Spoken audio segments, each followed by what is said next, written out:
Welcome back to Press Review. Let's start by taking a look at today's front pages in the Middle East. Starting with the Jerusalem Post, which leads reporting that Economy Minister Naftali Bennett will meet in the coming days with Prime Minister Benjamin Netanyahu and present a proposal to apply Israel's sovereignty to Area C, beginning with the major settlement blocks.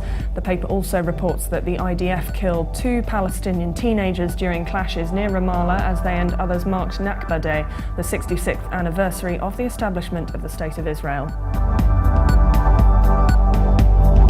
Saudi Arabia's Arab News leads reporting that health authorities announced the deaths of another 3 people from the MERS virus as airports stepped up alerts to keep the virus away.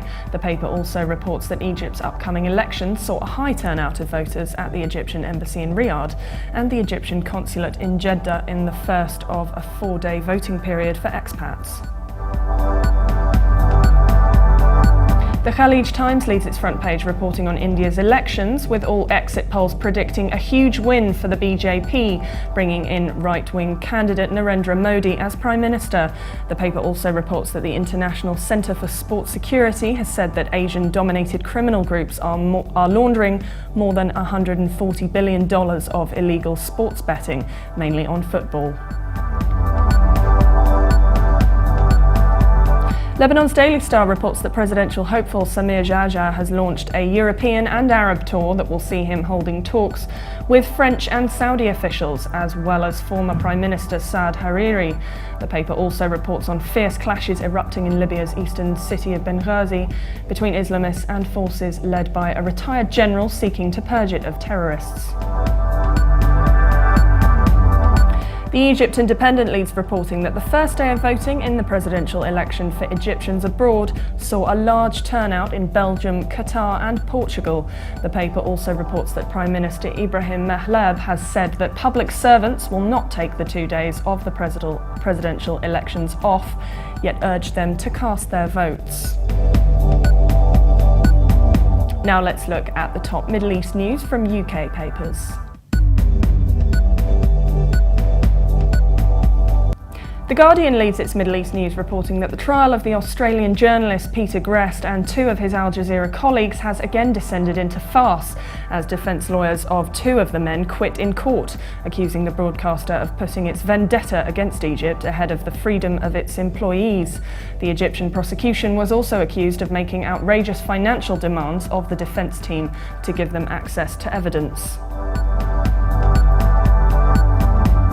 The Independent reports that the European Union's Home Affairs Chief Cecilia Malmström saying pathetically few nations in Europe have stepped forward to offer a safe haven to desperate Syrian refugees, raising the risk that many more could die at sea as they instead embark on perilous journeys to seek sanctuary. Now here's the top Middle East news in international papers.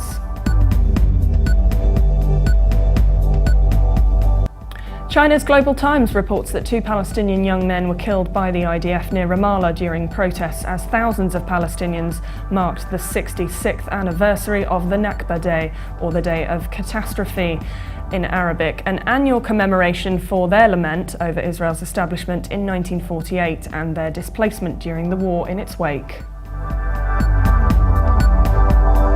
Germany's Deutsche Welle reports that Iraq reeled from more fatal attacks which left at least 21 people dead as it awaited results of last month's election. In Thursday's deadliest attacks, suicide bombers targeted a commercial complex which also included a court in central Baghdad, killing 10 people and wounding dozens. The Los Angeles Times reports that as public fury mounted along with the casualty toll in what officials were describing as Turkey's deadliest mine accident, Prime Minister Recep Tayyip Erdogan found himself on the defensive after a seemingly tone-deaf response to the disaster. And for more updates, please visit Levant.tv. Thanks for watching. Be sure to join us again on Monday. Bye for now.